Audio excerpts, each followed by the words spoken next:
Okay, mga repa, ito na nga po, napadaan kami dito. So kaysa umalis kami ng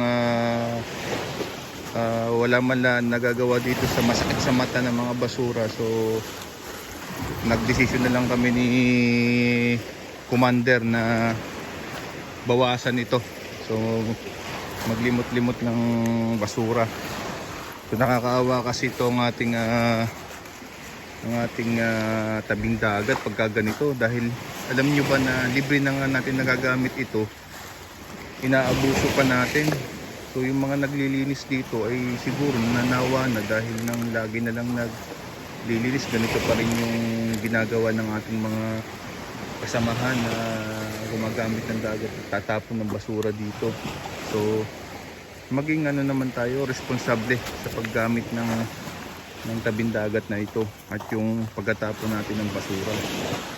Iuwi nyo po sa inyong mga lugar at huwag iiwanan sa tabing dagat, mga repa. So kung ano po yung madadaanan namin, makukuha namin, mga repa.